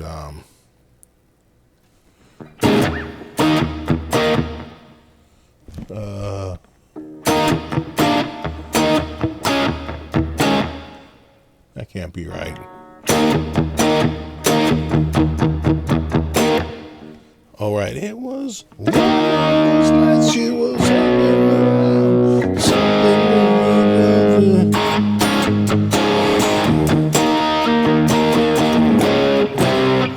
C, right? Touch too much. Where's the chorus on that? Right. It seems like a touch. There you go. That E to G5 right there. A touch too much. It's like a touch. A touch too much.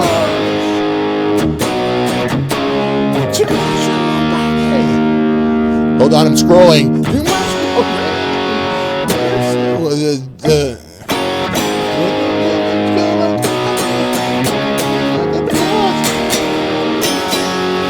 That's too much. God, dude.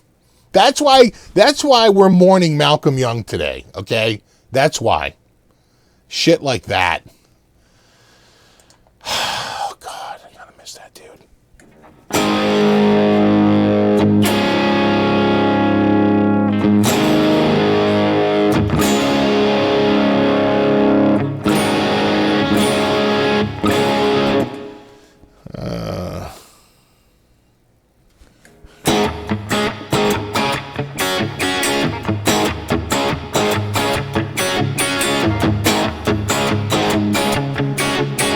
Okay, you guys out there, I'm going to need you to go. All right? Take a cue here.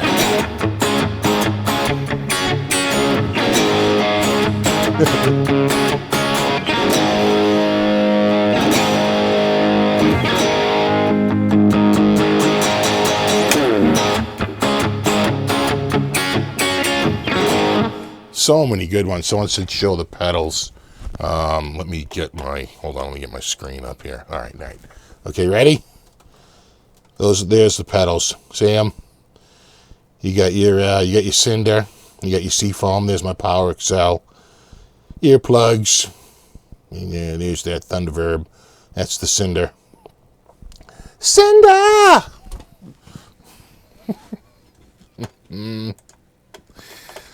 All right.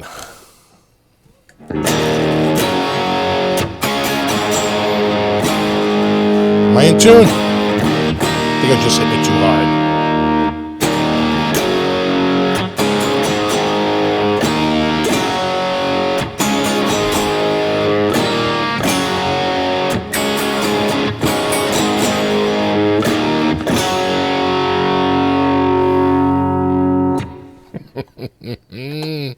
We're just doing the whole catalog, guys. You ready? I don't care if I get demonetized. I don't give a shit. See, I just used the word shit. That's how little I care. And we only got 10 minutes left, so let's AC/DC the shit out of this.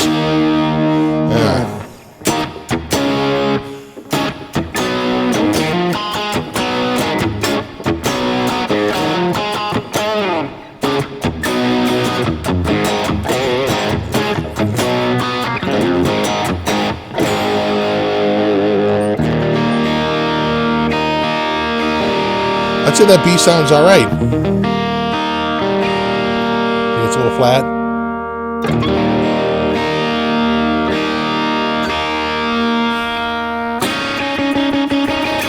All right, now you're getting me off here.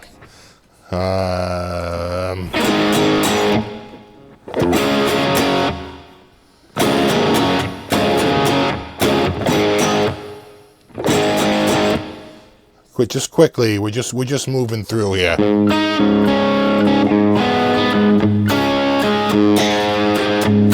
That's not how they have it written here. But I know that having seen them live a few times,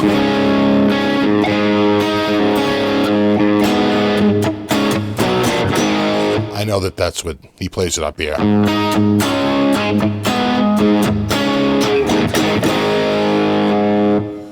All right, just moving right along.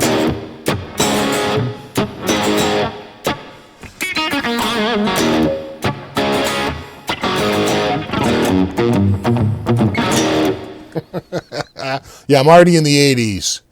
See, this is one I couldn't remember earlier. What is it? It's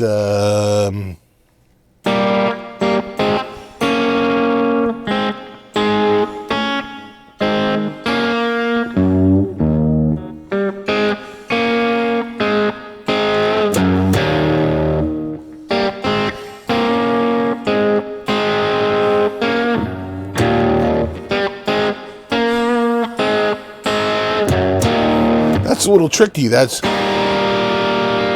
really an E, right? So that's first fret on the G string, open B string. That's the 3 and the 5 of that E chord. And then A, and then D. So it's E, A, D. Then G.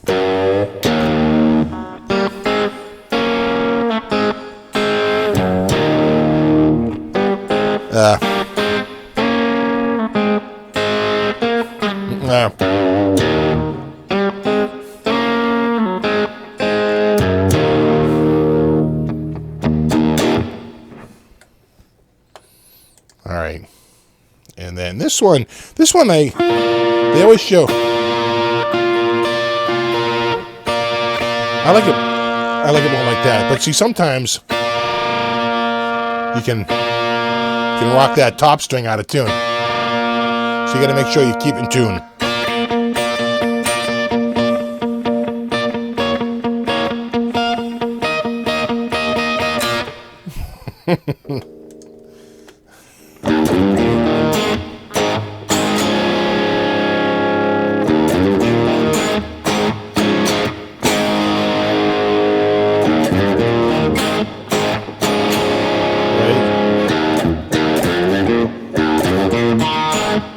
Right.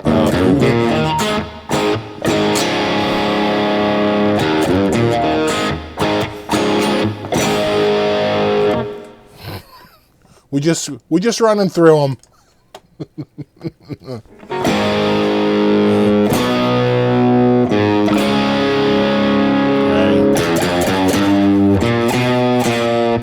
Yeah, what is that? That's flick of the switch, right?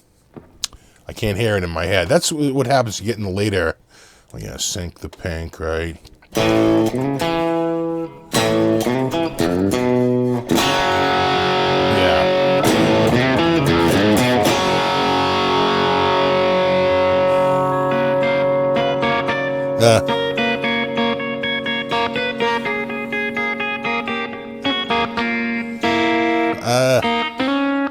How do they have it going?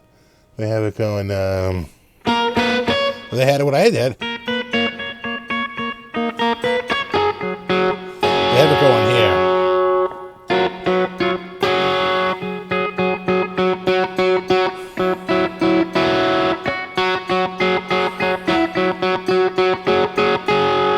All right, so they move over there.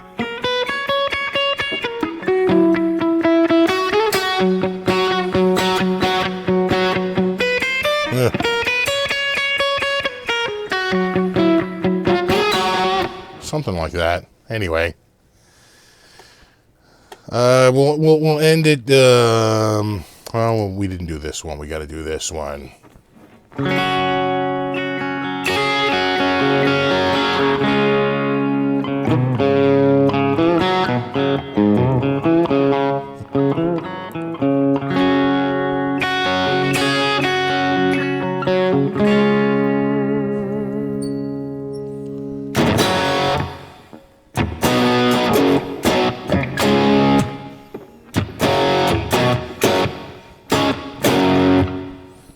And then this one will go way up.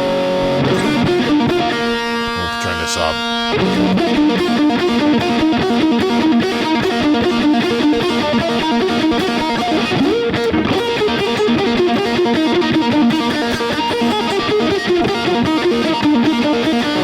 And then just turn it down.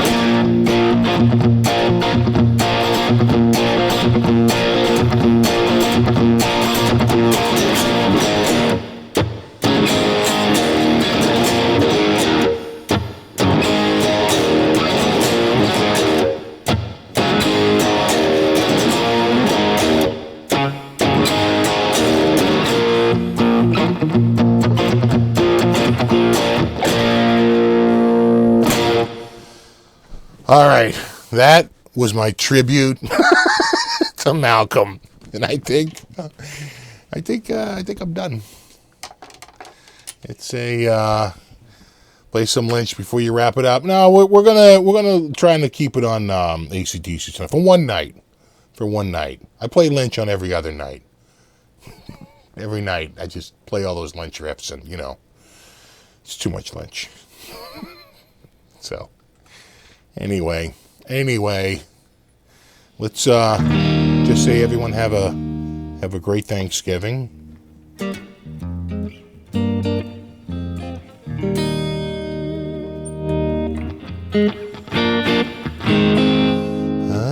it for you, and took it for me. Can't believe the mistreated devil strawberry.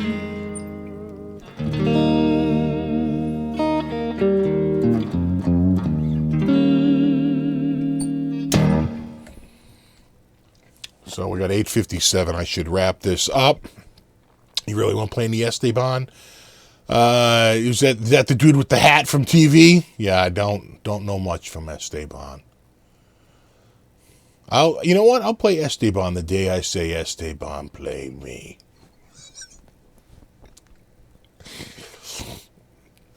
I show the guitar, man. Yeah, I've been showing the guitar. I've been showing it. What? There she blows. She's a fine top, she is. I named this one Charvel Sandimas. That's how creative I get. Where's the Charvel? I don't even call it Charvel. It's the Charvel. And that's it. So we are gonna, I think, wrap it up, call it a night. And I